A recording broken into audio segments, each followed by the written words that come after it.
Good afternoon, everyone, and thank you for welcoming me and my wonderful collaborator, Nicholas Matthew, with one T, to AMS. Lisette, A Song's Journey from Haiti and Back. A few years ago, I founded the Lisette Project as a way to explore the oldest song in Haitian Creole.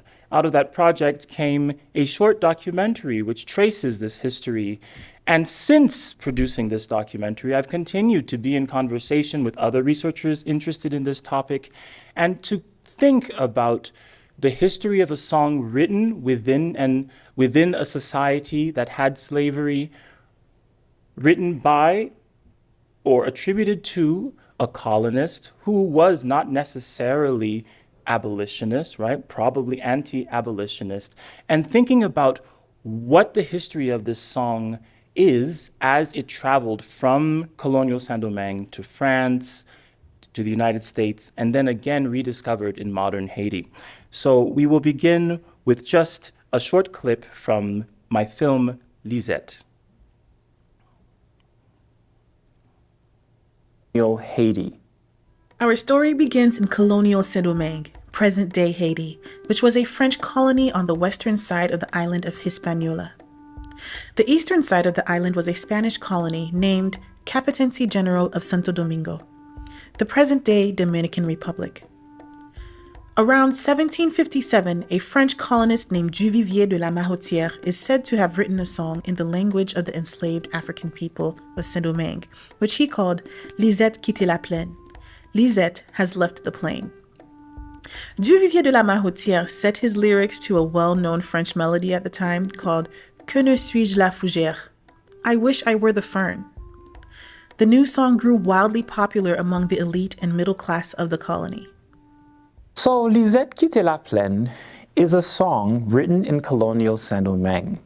And its origin story is a little complicated because the first person to write about Lisette's origin story is a man living in Philadelphia who published a book in 1797. The man's name is Moreau de Saint-Méry, and the title of the book is Description topographique, physique, civile, politique et historique de la partie française de l'île de Saint-Domingue. And that roughly translates to the description of the geography, politics, society, and history of the French part of the Saint-Domingue colony. We find quite a wealth of literature written about the island published in Philadelphia, both in the late 18th century and the beginning of the 19th century. So in this book, Saint-Méry talks about a song that was wildly popular 40 years earlier, around the middle of the 1750s, so that put us around 1757, called Lisette quitté la plaine. And what's really cool about the song, and what Moreau's trying to do, is show the Creole language that had developed on the island. Henry Stoll is a PhD candidate in historical musicology at Harvard University. He specializes in the music of Haiti and the 18th and 19th century Atlantic world. Remember, a lot of people were reading travel literature during this time, including the writings of Moreau de Saint-Méry. Mm-hmm. And so to see this text written in Creole would have been quite intriguing, if not exciting, for many readers who were quite anxious for a glimpse into what life would have been like in Saint-Domingue. So Moreau de Saint-Méry tells us about another white colonist named Duvivier de la Mahotière. We know very little about Duvivier de la Mahotière. Public records tell us that he was born on the island and that he was a high-ranking official in the administration of Port-au-Prince. And apparently, Duvivier de la Mahotière wrote the words to Lisette quitté la plaine, and he decided that it should be sung to a very well-known French tune entitled Que ne suis-je la fougère? So I should stop here to talk about the practice of writing words to songs that already exist. This is called a song parody. Yeah, so Lisette is a song parody. And the parody, or parodie in French, it was a tradition in which poets or composers would write new words to a pre-existing melody, often engaging intertextually with the original text, and often resulting in humor or derision. Through this tradition, a poet could write a songbook or even an entire opera without the need for original musical material. And this was important throughout the Americas because in the majority of these countries, there was not yet music printing technology. This tradition was also extremely popular during the French, American, and Haitian revolutions, during which loyalists and revolutionaries would parody songs and anthems as a form of political expression. The Star-Spangled Banner is a very well-known song parody. Francis Scott Key wrote the Star-Spangled Banner to a pre-existing tune by the British composer John Stafford Smith called the Anacreontic Song. This reminds me of today. Sometimes students will tell me, Dr. Sarin, I just wrote a song to a beat.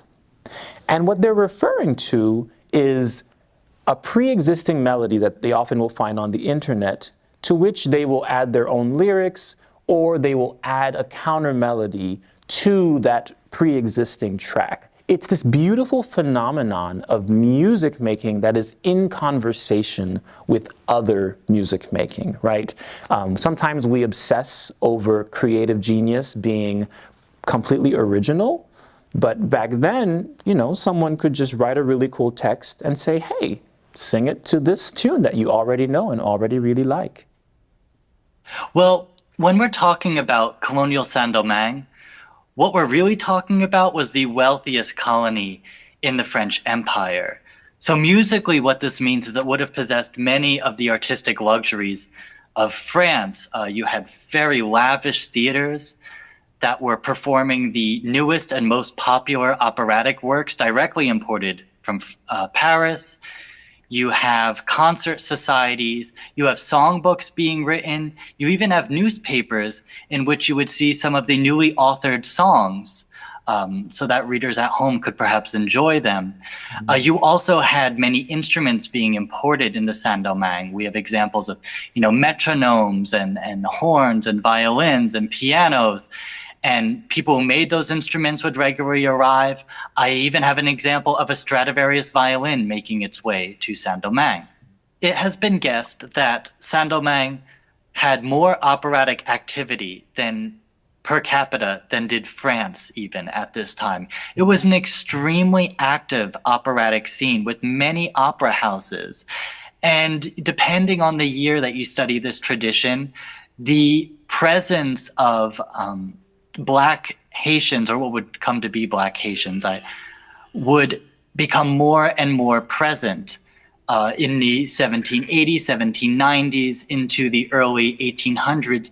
You do see the presence of Black citizens of Saint Domingue in the opera house. You did have also Black and often enslaved musicians playing in the orchestras. Moreau de Saint-Méry writes in his history book that the short French opera Le Devin du Village, The Village Soothsayer, by Jean-Jacques Rousseau, was also popular on the island around the time Duvivier de la Maroutière is said to have written Lisette quitté la plaine. Claude Dauphin, who we spoke to as part of this project, is one scholar among many who believe that Duvivier de la Maroutière probably saw Le Devin du Village and thought, why don't I put this narrative into a Haitian context, so that the song Lisette quitté la plaine is a double parody. On the one hand, it is a parody of the tune Que ne suis-je la fougère, and on the other hand, it's a parody of this common story of someone in the countryside, a man who has lost his beloved and lacks agency in life somehow. In her book Beyond the Slave Narrative, Politics, Sex, and Manuscripts in the Haitian Revolution, Dr. Deborah Jensen writes about the literary voice of non-white populations in Saint Domingue.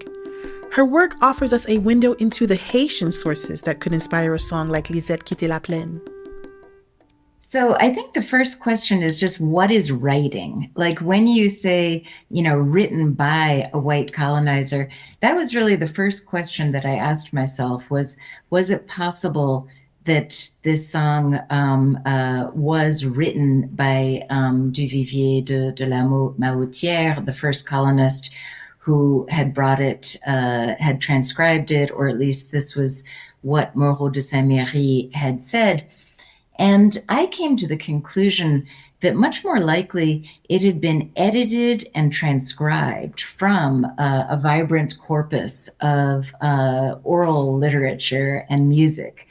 And I came to question the very existence of the idea of literature itself as something that can really encompass the array of ways in which these profoundly underprivileged and excluded members of culture were nevertheless expressing themselves. And there are a number of reasons to believe that that colonists found, edited, transcribed, and published without ever mentioning that they were not the actual authors of these pieces. So much of music history is investigative work, right? Okay. It's like going through and picking and finding this detail and that detail. I mean, the whole... Yeah, we'll stop there. So I want to acknowledge a few of my collaborators. Henry Stoll is in the audience here. No longer a doctoral candidate at Harvard, though still wearing the same shirt, now a fellow at the University of Michigan. And Lauren Eldridge, who appears later in the film, is also here. Hello to you both. So we have some important questions before we begin. What can we learn about enslaved people from materials written by and for anti-abolitionist colonists, right? Lisette quitté la plaine was a song popular among slaveholders. Now, there's no reason to believe that it couldn't have been popular, that it wasn't popular among everyone, right? But the people who wrote it down, right, the documents that I'm working for were written by white people for white people, right?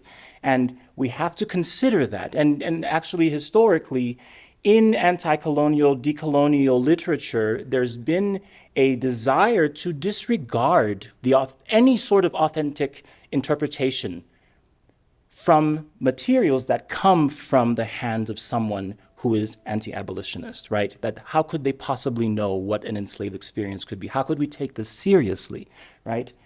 And the next question is, should we see Lisette purely as a colonial adaptation of Rousseau's opera, given all the evidence in support of such an interpretation, right? And I will show much more specifically how that is. The opera was wildly popular on the island at the time. In fact, it was adapted into Creole, to Jeannot et Thérèse, a piece that was unfortunately performed in blackface and therefore I don't believe should be recreated today, but it is a historical document with a lot of information for us. And then the third question, in what ways can songs written by Black women musicians and storytellers mediate a more nuanced conversation on the matter, which is what Deborah Jensen was referring to in her conversation at the end of the clip we just saw about this vibrant corpus of oral literatures that she refers to. So let's take a look at the text. The infamous Lisette quitté la plaine. Lisette has left the plain, I have lost my joy. My eyes look like fountains since I last saw you. By day when I cut sugar cane, I miss my beloved. By night when I lay in bed, in sleep I hold you. If you go to the city, you'll find young dandies who deceive women with their mouths sweeter than syrup. You'll think they are sincere, while they are very cunning. They are deceptive serpents who cry rat to deceive them being the women. Since I lost Lisette, I haven't touched the kalinda. I have left the bram bram sonnet. I haven't beat the bambula. When I meet other women, they do not catch my eye. I do not care about work. All that mattered to me has died. I am skinny as a stem. My leg is like a reed. Food is not sweet to my mouth. Booze is like water. When I think of you, Lisette, tears fill my eyes. My manners have become stupid from the force of my despair. And then in a wild turn of fate, Lisette, I heard news you intend to return soon. Come then, still faithful. Seeing is better than hearing. Delay no more. You've made me sad enough. I am like a bird stuck in a cage when they starve it to death. Of course, the cage now not being the literal slavery in which this narrator exists, but the slavery of love, right? I want to point out a few things that we have in this poem, things that we wouldn't have known if we didn't have this text. The first is, in the second verse, we have anxiety about her leaving and going to the city. So clearly Lisette has a little more social mobility than this man who works in the sugarcane field. Was she enslaved in the house? Is she a mixed race person and therefore able to move around in general, right? These are all questions that we have and are true, in fact, of an enslaved experience. But we have this kanjo. Kanjo, the kanjo is an ambiguous term that seems to describe, Moreau de Saint-Méry uses a French word that implies a dandy, a fop, a well-dressed man, but we also know them to be, they can be enslaved. Sometimes they're used to describe enslaved people of higher status than other enslaved people. And how so? They could be higher status in that they were born on the island. Most of the enslaved people in Saint Domingue in the 18th century were actually newcomers from West Africa. So the number of folks on the island, both enslaved and non-enslaved, were the vast minority. So there are ways in which a Creole who is from the island can exert power over those who are new. And this man, and by the way, the term for the newcomers, the new enslaved people, is bossal. So we have this dichotomy between the kanjo and the bossal. Kanjo can also imply a lighter-skinned person, a mulatto, for example, right? So there are a number of people young men, handsome young men, who are also known to be quite duplicitous with women. These are the stereotypes that we find in the literary record. Please remember that I have not read this and I've not written about it, but it is my belief that the kanjo referred to in many of these folk songs from Haiti is the banjo that we find in Louisiana. If any of you are familiar with the Gade Petite Milat La, Monsieur Banjo, you have one enslaved black person expressing anxiety over this light-skinned man who dresses up and thinks he's so much better. And kanjo and banjo rhyme with each other. What is the likelihood that they could even be different, right? Which begs the question, who should be singing that song and what is actually happening? Because usually we hear it and everyone's having fun. But back to Lisette quitté la plaine. Kanjo, remember that. Second thing, we have a kalinda. Kalinda is a dance, a lascivious dance, very, very suggestive in its movements. We have the bambula. The bambula is a kind of drum made from a rum barrel. We find both the kalinda and the bambula in songs in Louisiana and in songs, we find the instrument also in Louisiana. So remember that you saw this here in this document of Lisette. Finally, I'd like to point out how at the end of the song, I am like a bird in a cage that is starving to death.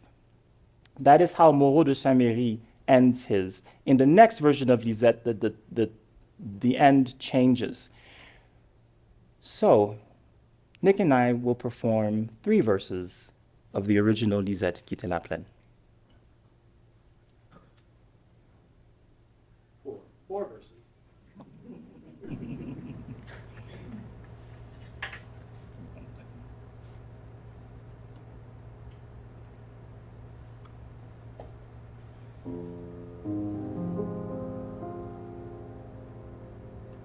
Lisette quitté la plaine, nos perdus bonheurs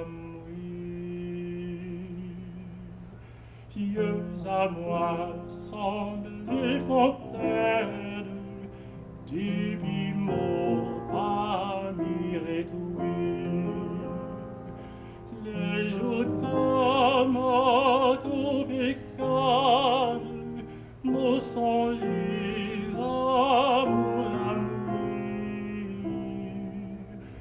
la nuit comme dans cabane, d'endormi mon cabétoué.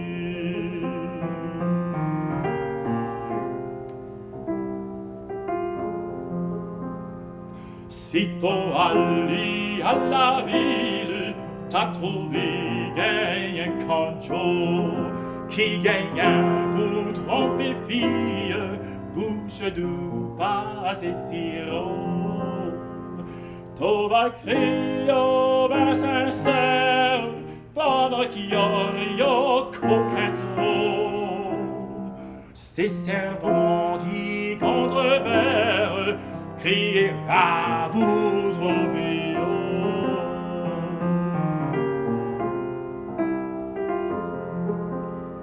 Depuis mon perdu Lisette, mon pas touché Kalina, mon quitté Bram sonnette, mon pas battre tamboula.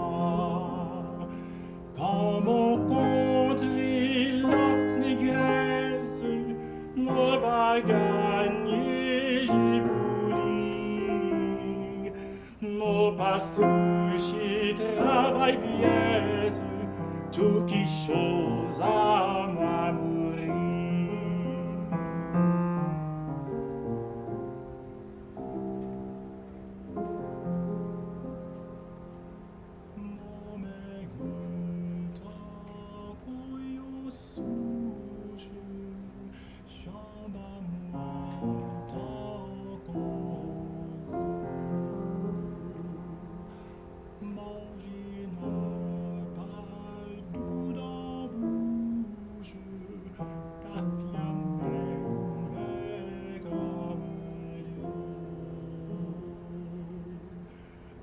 Mon songe d'où est Lisette, d'y a toujours danger moi. Mangez-moi, venir tout bête, à force chagrin,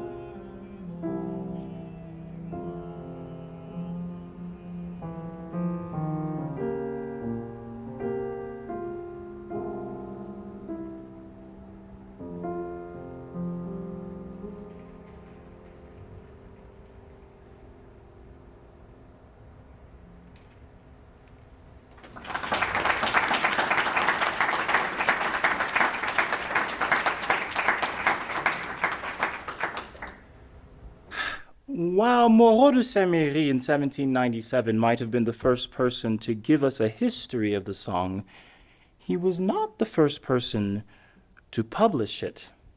In fact, the first publication of Lisette quitté la plaine that I am aware of is from Jean-Jacques Rousseau's posthumously published Les Consolations et Misères de ma vie, an anthology of songs written by the Enlightenment composer, by his friends after his death.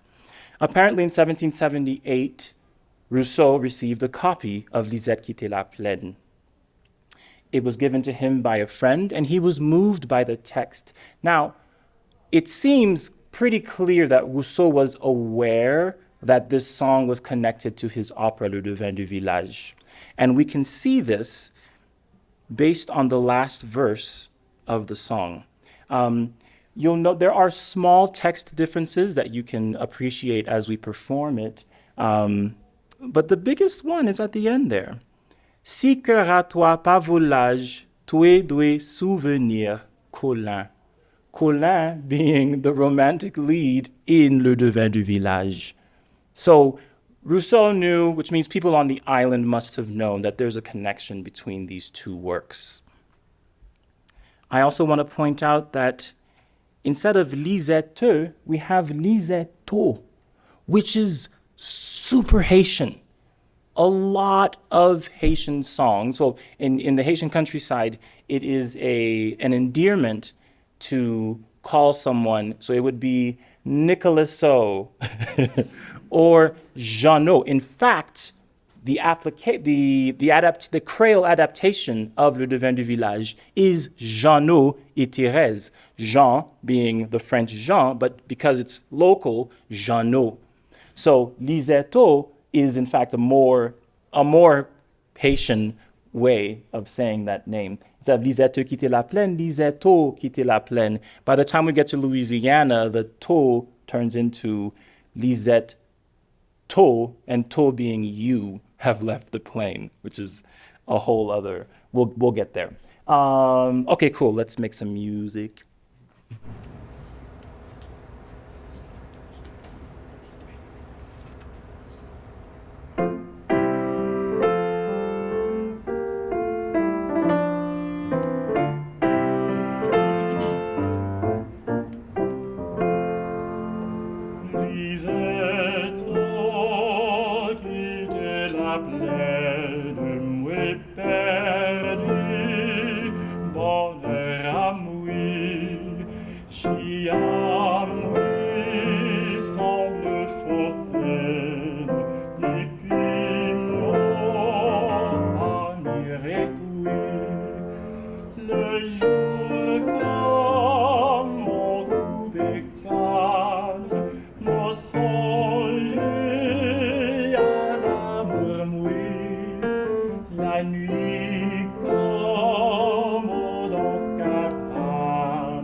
ends his little ditty with a self-reflective joke.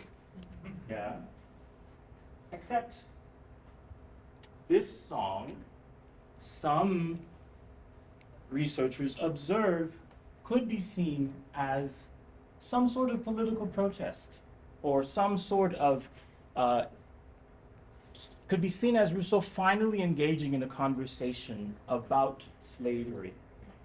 He entitles the song Chanson Nègre, as opposed to Lisette quitté la plaine, which would have been standard for the time, right? So this is a song that somehow represents something about blackness, one. Two, he sets it to the tune of Psalm 42 in the Genevan Psalter, which doesn't mean anything to us, right? So what you just heard was another parody. Imagine it had been Amazing Grace. You would have had a different experience, right? The verse of the Genevan Psalter is, as the deer panteth for the water, so my soul panteth after you, right? So this idea of longing for something. I don't know how much credit to give to Rousseau, but I cannot disregard this evidence, right? There are Enlightenment philosophers like Diderot who were quite vocal about abolitionism, right? People like Diderot who had a lot to say, and Rousseau did not. But we do have this little song. Now, back to my original conversation, what is this song? Is it a Haitian folk song, or is it just a parody of something European? In her book, Deborah Jensen talks to us about a class of women called cocottes.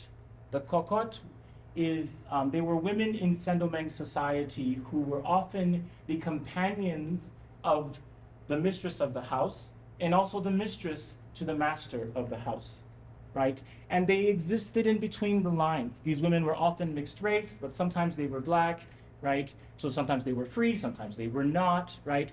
But they were the sexual objects of the society. And they put, and there was some agency in here too, because they actually set the standard for how a lot of courtly love went. And they did this not only in terms of how they dressed and in conversation with other women in society, but also they were writers. They wrote songs. They wrote songs that were about love. And there's quite a trove of songs like this. And Lisette quitté la plaine sounds, or the text sounds a lot like those songs. So we have evidence here that Moreau de Saint-Méry is onto something. Du Vivier de la Marotière is onto something that is real. So we will continue to trace Lisette through history and see how this idea of the cocotte develops, the cocotte song develops, and to see also how Black musicians now come to see the song as a folk song in Louisiana and then in modern Haiti. But before we do that, we got to go to the Haitian Revolution, right? So Haitian Revolution happens, right, between 1791, 1804, first Black nation, right, first successful slave revolt in the Western Hemisphere. And these people were engaged in a conversation about who is human and what is true enlightenment, right? The rights of man, right? Is it just every man, or is it just white men? And I'll talk to you about a man named Juste Charlat. I'll go back to my slideshow here. Juste Charlat was a man of letters. He was a journalist, he was a playwright, and he was the secretary to King Henri Christophe later on. But during the Haitian Revolution, he was born in Haiti, he was educated in France, he spent some time in the United States, and then he returns to Haiti during the revolution to take part in the new government.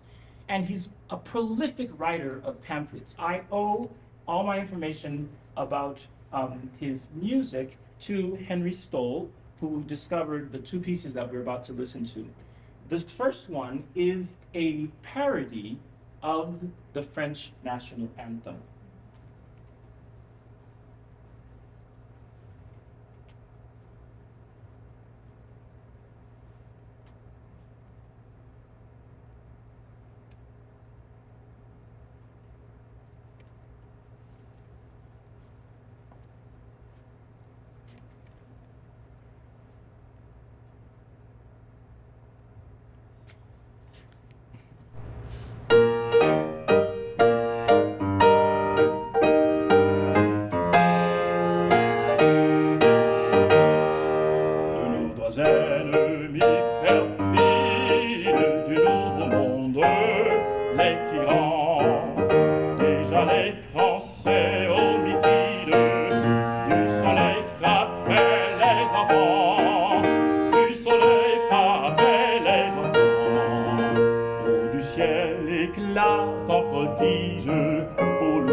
we are, we're like putting enlightenment on its head, where the bright sun of the French Empire is actually against liberty, right?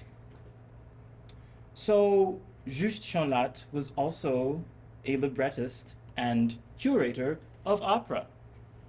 And Dans le cœur de Marie is an ode to Queen Marie, who was the wife of Henri Christophe, King of the North. And this is from his opera L'entrée du roi en sa capitale, from 1821. I'll let you see the slide real quick.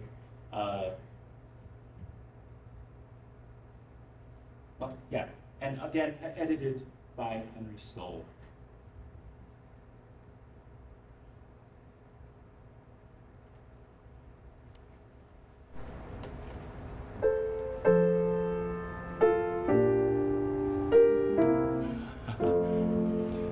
Dans le cœur de Marie,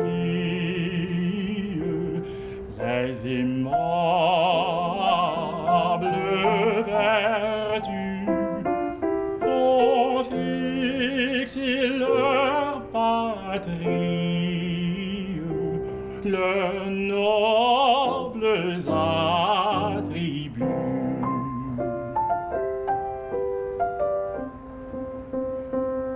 Idole de ces beaux dimars, les bienfaits naissent sur ses pas. Par sa présence, la bienfaisance, c'est acquérir un nouveau pays. Célébrer cet objet chéri, n'est-ce pas célébrer Henri? N'est-ce pas célébrer Henri?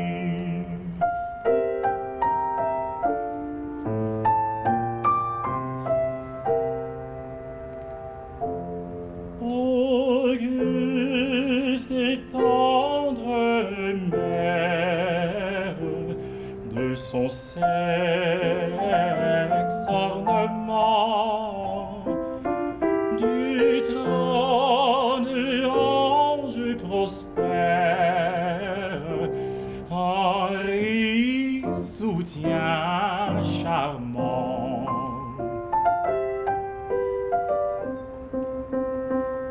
Elle ajouta ses velleries,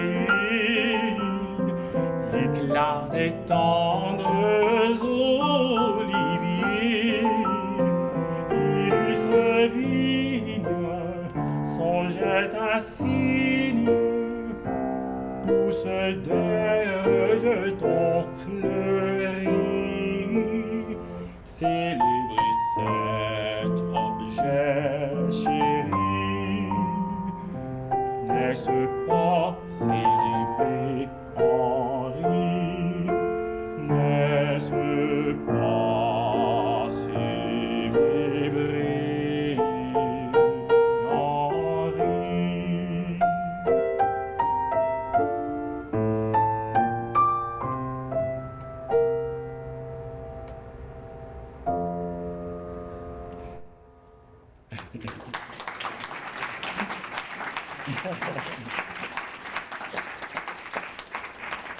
And yes, that was none other than Zarastro's aria from the Magic Flute, except he was working from the French adaptation of the German Singspiel, and this would have been sung by a soprano. So I was in fact kind of in drag.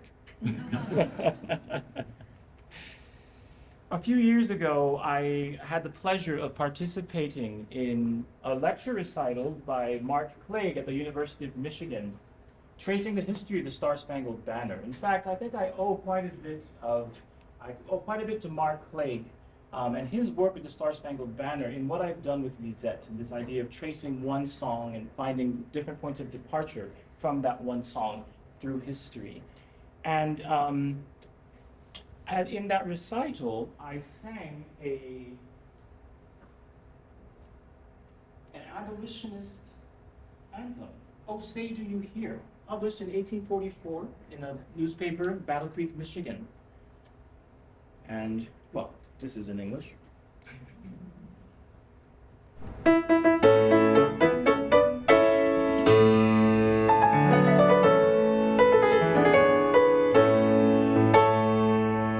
Shall we ne'er hail the day when as freemen shall stand, the millions will groan under matchless oppression? Shall liberty shout in our heaven-rescued land, ne'er be shared by the slave in our blood-guilty nation? Oh, let us be just, ere in God we dare trust, else the day will o'ertake us when perish we must, and our star-spangled banner at half-mast shall wave o'er the deathbed of freedom, the home of the slave.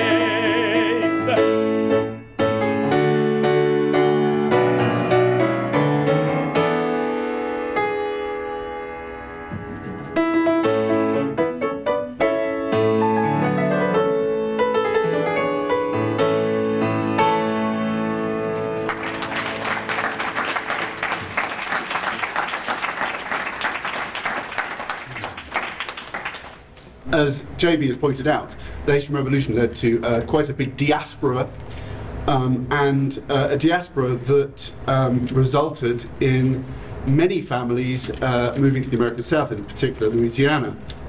And it's the mix of musics there, the Creole musics, that really informed the work of Louis Moreau Gottschalk and his family, who were indeed part of the Haitian diaspora. Indeed, his grandmother was French Creole, and he grew up in an extremely multiracial, although very hierarchical and racist, household and society. And those who know about Gottschalk will know that probably even more than Franz Liszt, he more or less instantiated the piano celebrity in the 19th century, in particular when he went to France in the 1840s, where he was the sexiest young pianist on the block. He then went on to tour the United States and indeed the tropics, South America, Central America, some of the Caribbean islands, and was waved off the platform, off the railway platform, by many young ladies with handkerchiefs every time. He sold himself in Paris very much as an exotic not just from the so-called New World, but as a Creole exotic. And it's arguable, if not absolutely certain, that he's the earliest publisher of Creole music in a kind of salon style. And certainly he was making great hay out of it. And the piece that I'm going to play to you today is called Le Bananier, the banana tree. It was republished a gazillion times from the middle of the 19th century to the end of the 19th century. And indeed in the 1840s you can find concert and salon programs in Paris where it's being played 4 or 5 times by different people on the same evening. So this was a really popular piano piece. It's essentially a kind of a free set of variations on a tune that would have been heard in the public spaces of New Orleans, certainly would have been heard played by black Americans. En avance grenadier, it's a sort of a marching song, I suppose, although he gives it an exotic spin. I should say that so popular was this, Hector Berlioz had it in his back pocket as his party piece for his entire career. Oh, I should also mention, it begins with what is clearly a hoochie coochie.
hoochie coochie. That was actually a dance. So, indeed, Louis Moreau Gottschalk is the grandson of a woman who fled Haiti during the Haitian Revolution, or right before the Haitian Revolution. Not only did she flee Haiti, but she left the island with an enslaved woman named Sally. Sally lived with the Gottschalks and raised the children. So Louis Moreau and his siblings were raised with very close ties to the island. His younger sister, Clara, was the main editor of his estate after he passed and was an arranger and collector of music in her own right. She published an anthology. In fact, she says in the foreword, to her knowledge, the first anthology of Negro folk tunes from Louisiana. In 1905, I happened upon the anthology because I was looking at Gottschalk, and within it I found Zélim to quitté la plaine. Notice that the name here, our Lisette, has changed to Zélim. Let's take a look at the text a little more closely. Oh, maybe it's not here. Okay. So, Zélim to quitté la plaine. I will read the text to you. I have it in front of me here. Zélim to quitté la plaine, dipic mot pli mire toué. J'ai à moins semblé fontaine, dipic mot pli garde toué. So, the Creole has changed a little bit, but it's basically the same words as the original, except with the change of Zélim to quitté la plaine. So here is Clara's little ditty.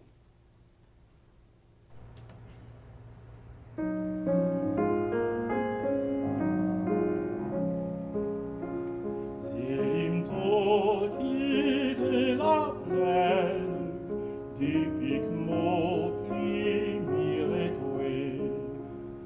J'ai à moi semblé fontaine, dipic mot pli garde toué. La nuit dans mon cabane, endormi me change toué. Le jour comme mon pécane, c'est encore toué que me change.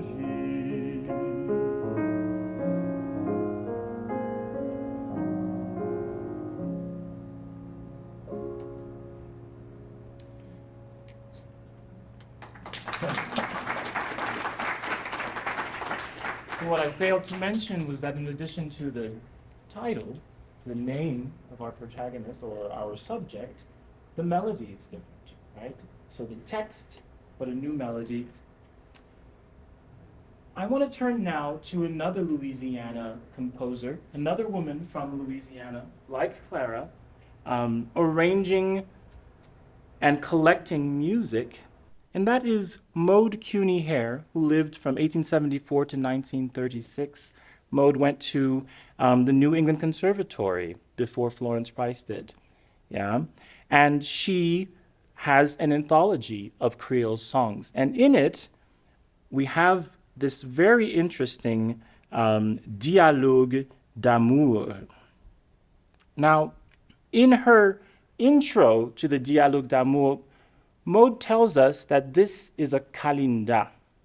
You recall the kalinda from Lisette quitté la plaine. I want you to pay attention to the rhythm of the kalinda.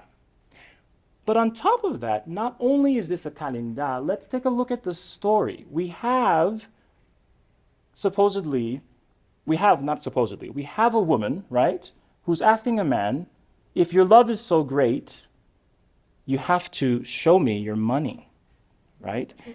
She's speaking in Creole, and he's responding in French. And he says, Marianne, all of my cane is burned, right? All of my cane is burned. And then she says to him, well, if your cane is burned, then our love has gone up in flames as well. My friends, this is a cocotte song. This is a cocotte song. So not only does it give us a sense of what they thought a kalinda sounded like, and you're going to have to take a note of the rhythm, but Also, we literally have an example of this cocotte, of this oraliture that Deborah Jensen was referring to before.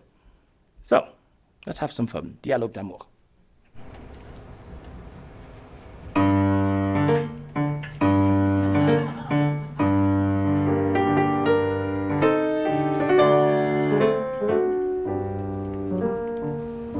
Si l'amour a aussi grand, Michela, si l'amour a aussi grand, Michela, si l'amour a aussi grand, faut donner plein l'argent.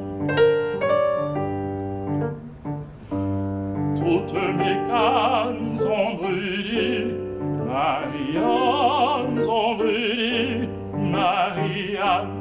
Toutes mes cannes sont brûlées et je suis ruiné.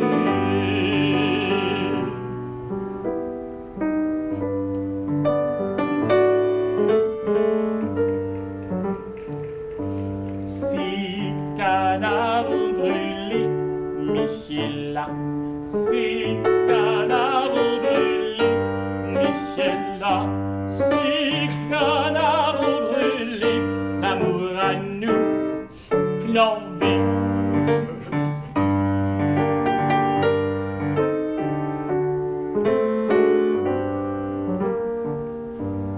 If your love can be so great, my dear sir, if your love can be so great, my dear sir, if your love can be so great, then show me your purse.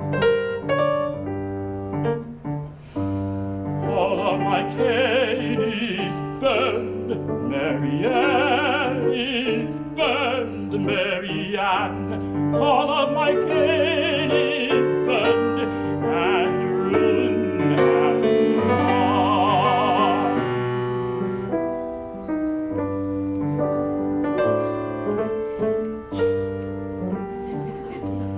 If all your cane is burned, my dear sir, if all your cane is burned, my dear sir, if all your cane is burned, then love is lost in flames.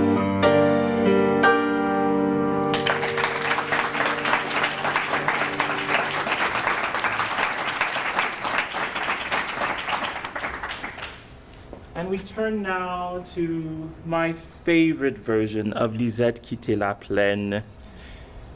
Arranged, collected, edited by Camille Nickerson. Camille Nickerson, who lived from 1888 to 1982, was a Black American composer, pianist, ethnographer, and she was a singer. She inspires me a great deal personally because she traveled the country giving shows. She was known as the Louisiana lady. She was a diseuse, a raconteuse, a storyteller. I fancy myself a storyteller. She would dress up in her native garb, and she felt like she was presenting her culture to the world. That's what she was doing. And Camille Nickerson was in conversation with the leading Black singers of her time. So in publishing these songs, suddenly we have people like Roland Hayes, we have people like Matawilda Dobbs, who sang at the Metropolitan Opera and has, to my knowledge, the most beautiful rendition of Lisette quitté la plaine that we can find on recording. Hopefully I actually have this text up here. Here we go. I alluded to this earlier. Notice how we have Lisette to quitté la plaine instead of Lisetto quitté la plaine. To has now turned into tu as quitté la plaine. You have left the plain, as if we're speaking mot perdu bonheur à moi. I think that Miss Nickerson has the same impulse that I have in only setting some of the verses. She doesn't set the last verse. She only sets the first two verses, the one in which he states the problem and the one in which he says, be careful of those canjos out there. The piano writing is sumptuous. It feels like very romantic, and she gives us new material later on. It's the same musical theme as that of Clara Gottschalk, except arranged more beautifully.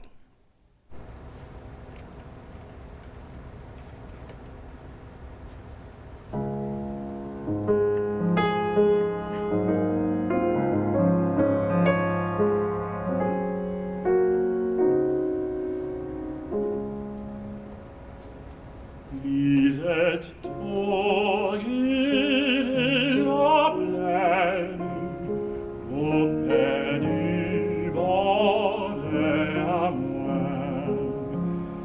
Yeux à moi semblent les fontaines, depuis mon pas irait-on.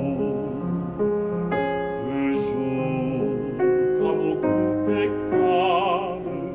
nos pensées, l'amour à moi, la nuit comme dans cabane, endormi mon voile-ton.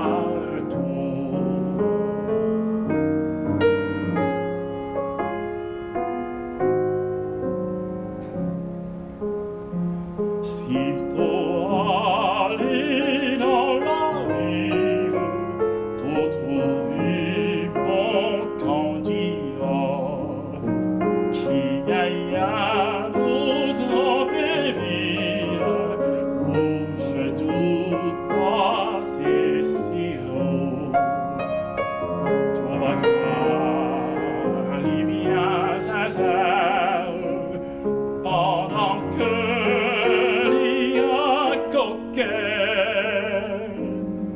c'est un serpent qui qu'on a fait comme rare ou trompé bien.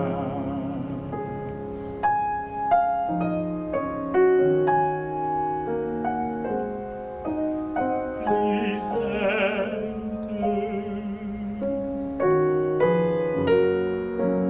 ma chère amie,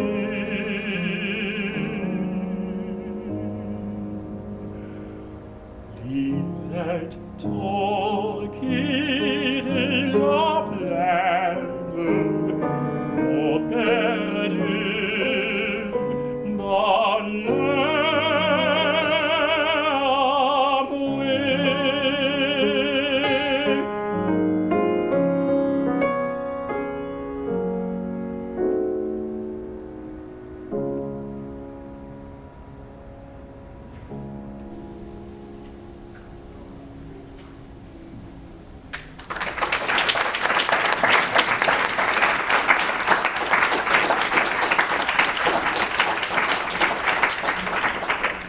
So Lisette now is profoundly a song. It's now a song that a black girl is arranging because it reminds her of her grandmother.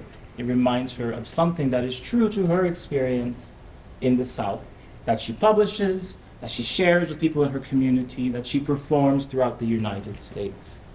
The song has changed in terms of who's performing it, in terms of who's listening to it. So let's go back to modern Haiti. We're going to go back in time to the beginning of the 20th century and find out that Lisette was rediscovered in this time period. But before we listen to Lisette, we have to understand what's happening.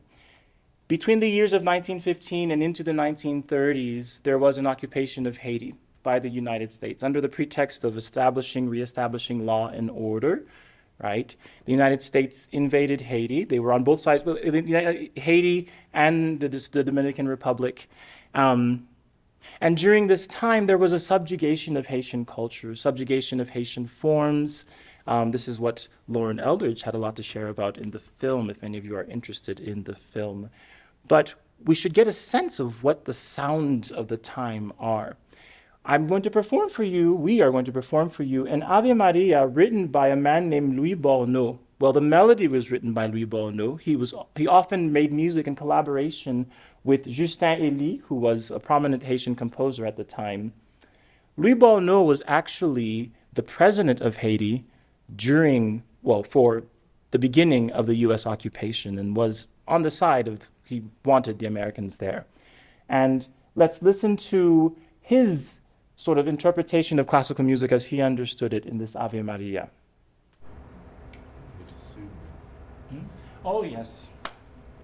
His pseudonym for this was Francesco Luigi.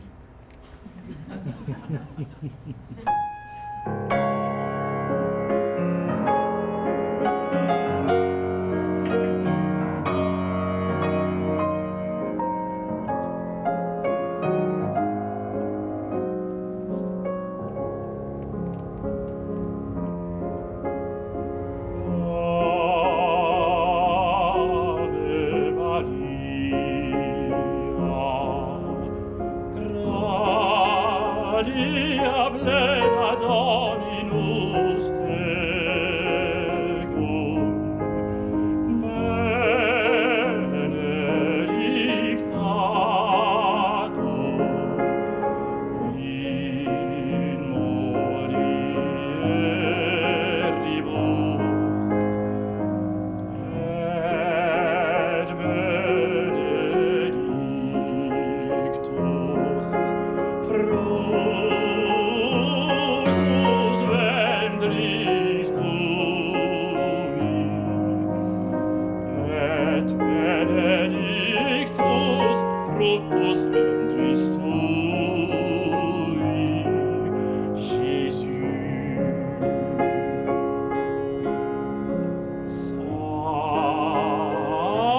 Sancta Maria,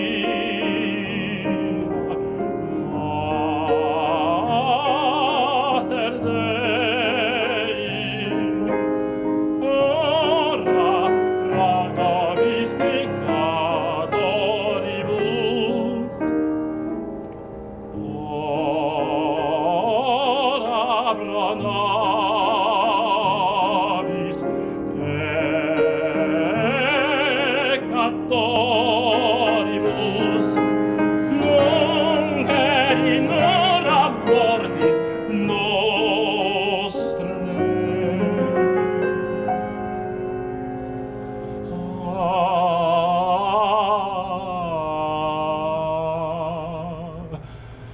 Mater Dei, ora pro nobis peccatoribus. Amen. Ave. Amen.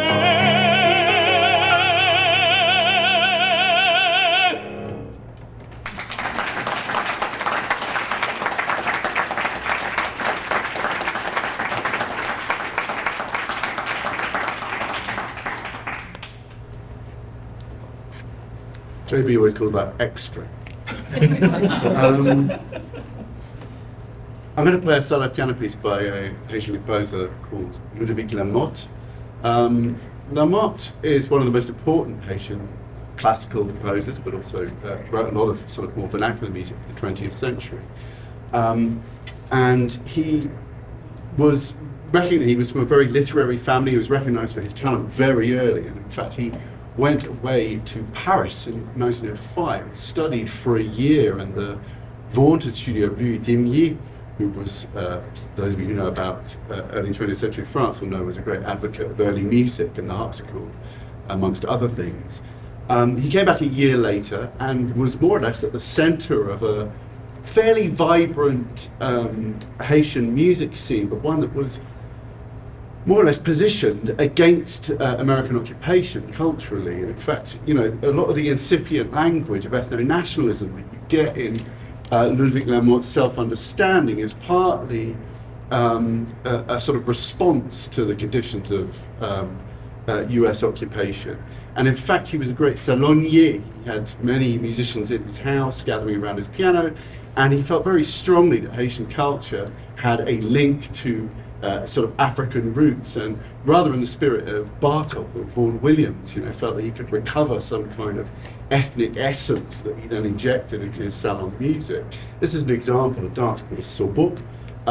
It's got a 5/4, this kind of banda drumming rhythm that is pretty common in voodoo ritual.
Okay.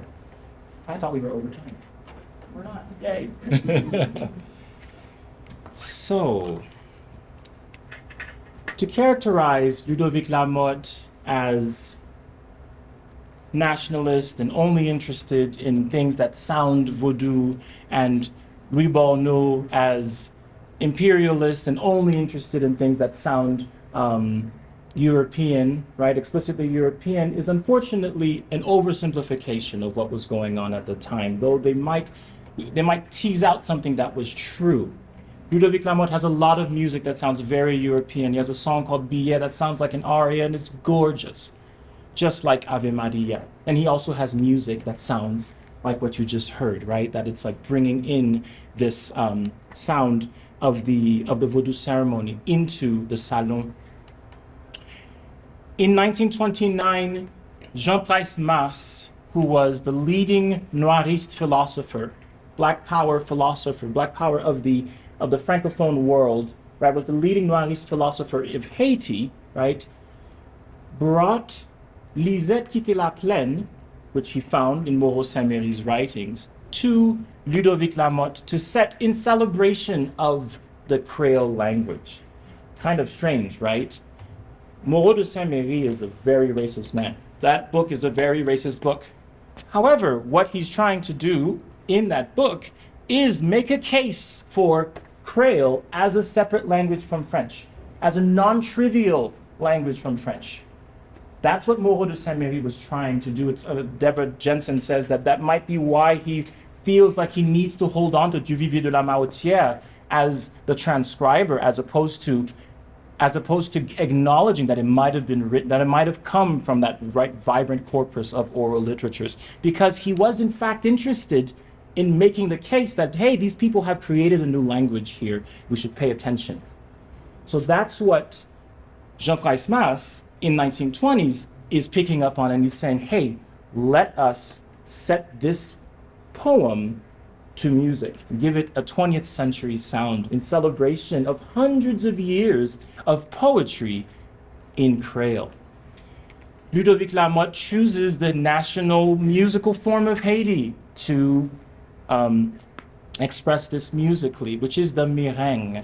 The meringue is a dance form that sounds a lot. It comes from the French contradance. It's a combination of the French contradance and an African dance. It's in 2/4. It features a syncopated rhythm. Usually there's like a 5-note gesture.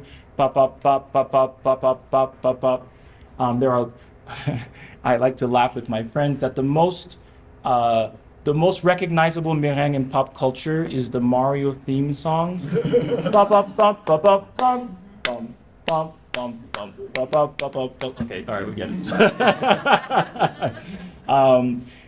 Yeah, the song you're about to hear, though, doesn't quite sound like a meringue. You'll notice in the left hand that you'll hear more of a habanera, right? Which Antonio Alejo, who was a Cuban writer, tells us that the habanera comes from the contradanza, which itself came from people fleeing the Haitian Revolution who moved to Havana and brought their music with them. And there were Spanish sailors who heard the music and brought it back to Spain, and it, has its own life.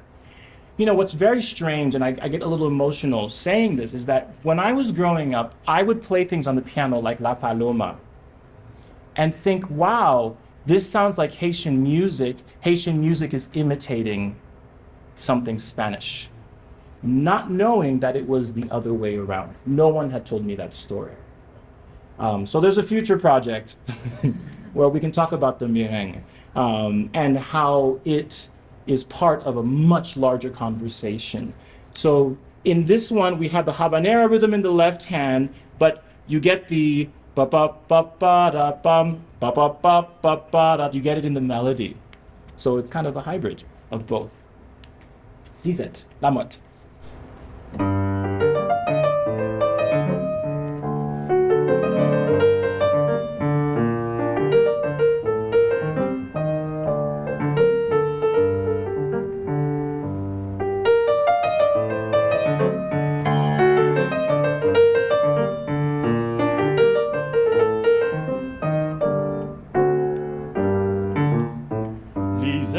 quitté la plaine, mon père du bonheur à moi. J'ai à moi semblé fontaine, les vins pas m'y retrouver. Les jours comme au coupé canne, vos songes amour à moi.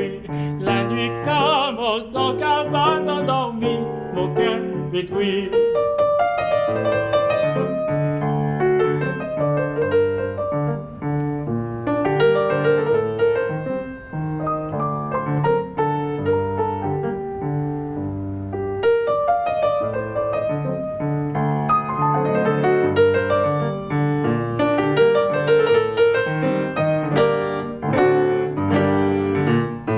Lisette, yo dis-moi nouvelle, ouvra les bateaux tournés, vini donc toujours fidèle, gardez qu'on passe si tendu, nous pas tarder davantage, tout faire moins assez chagrin, moins tant qu'aux oiseaux d'orcas quand yo fait l'imou, oui bien.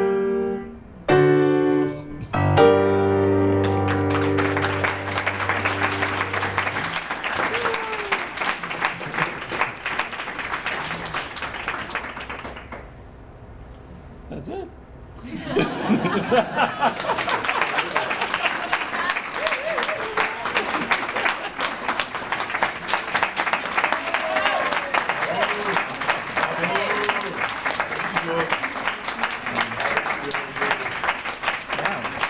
I think we have 4 minutes to take some questions. I'm sure some of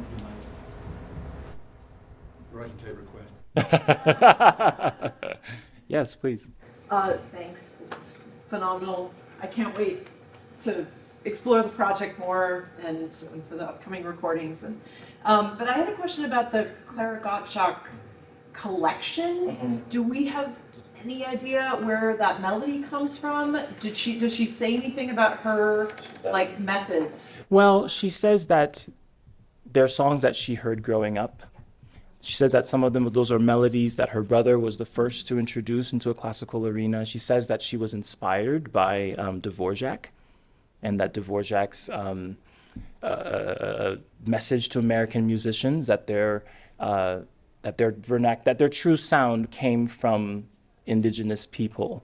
It's not the most pleasant of introductions in how she describes her subjects, but she says that her goal is to preserve this history, that these are melodies that had nursed a generation of children in Louisiana, and that she says also that that the accompaniments are simple intentionally, so that there's an invitation for performers to expound.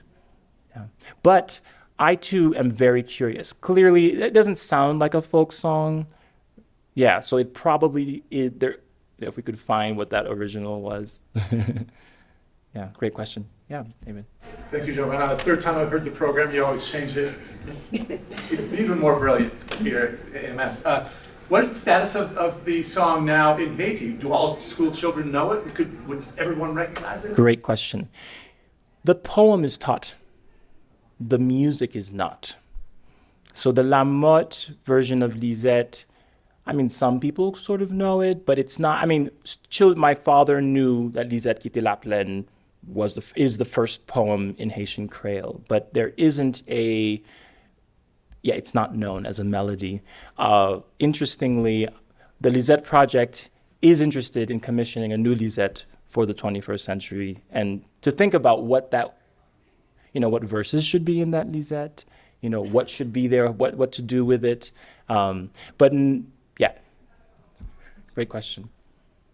Great question. Yes, please. I love this. Thank you so much. A quick question about, are there any links with like the composer Basile Barres from New Orleans? He was enslaved. He published while he was enslaved, like in 1860. He was born, I think, in the 1840s. But the only reason I said is because Gottschalk, the piano piece that you played, and then this last one as well, are very similar to he's also composing sort of classical parlor music, but doing it as he's enslaved. Sure.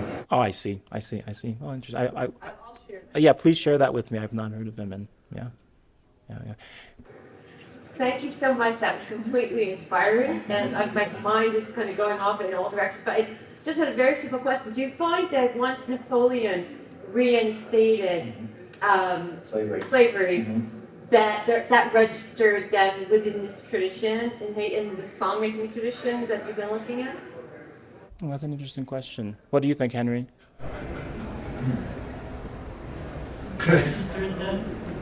Sorry, I said when Napoleon reintroduced, I'm very tough, by the way, sorry. When Napoleon reintroduced slavery, Yes. did that register within this tradition of parody, which in itself is built on vaudeville and so politicized and that? They were parody sung while killing the French. Yeah. So yes. Yes, okay. The tradition goes straight into the revolution, straight into use. When you know, in 1791 and all the resistance. Yeah, fantastic. And then just one second question on the back of that, and whether part of this project is kind of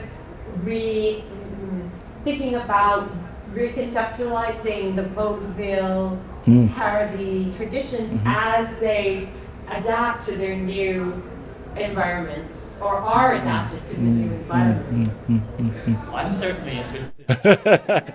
Yeah. I mean, I think in some ways that's what I've done here, and so at that level, yeah.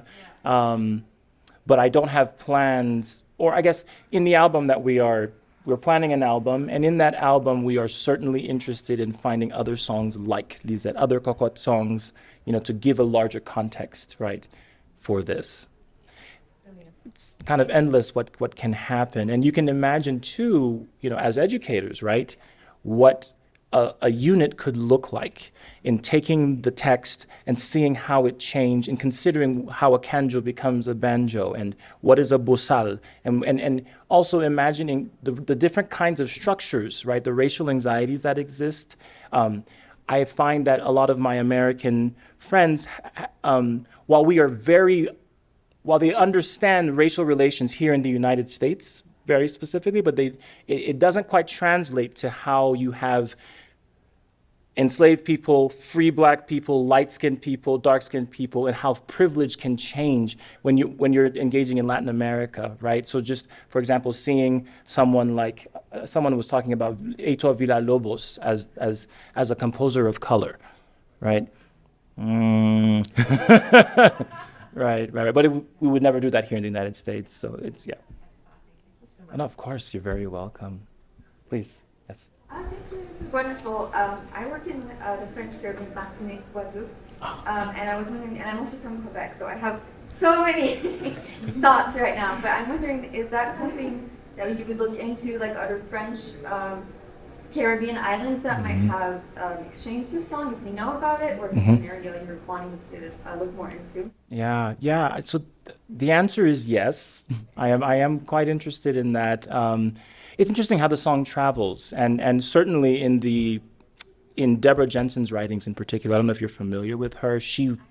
I'm doing 21st century popular music in Martinique, working with musicians, but I am trying to get back. Yeah.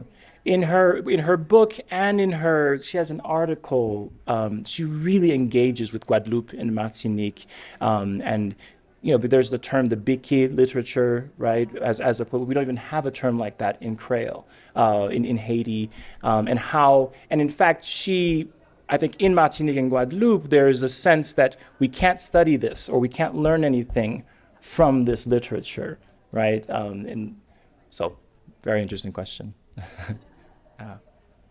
Yes. In the first version of the song that you sang, you didn't sing the last stanza with the sort of happy ending. Yeah. What happens then? Come again? We heard it. We just heard it. Oh, you did hear. So I didn't sing it in the first version. I did sing it in the Rousseau, and I sang it, and I'm sorry that I didn't have the text up. I forgot. And I did sing it in this last version. So there are many reasons. One, I'm singing the same song 5 times. For variety, I do it differently. But also, it's how I feel. I don't like the 5th verse. And for me, this recital is not just entertainment. It's a historical project, right? And for me to feel like it can be entertainment, I kind of need to take away that verse in the context of its first iteration. Now, by the time we get to to the Lamotte, who is celebrating Creole, who has written this jaunty sounding piece, I don't mind singing the fifth verse. This might feel arbitrary, but I think art is somewhat arbitrary in that you sort of have to follow your conscience. You know, I pointed out that Camille Nickerson, who hers is through composed, right? She only has the 2 verses. You couldn't add another verse if you wanted to. All right, I think we are done. Can we just thank JB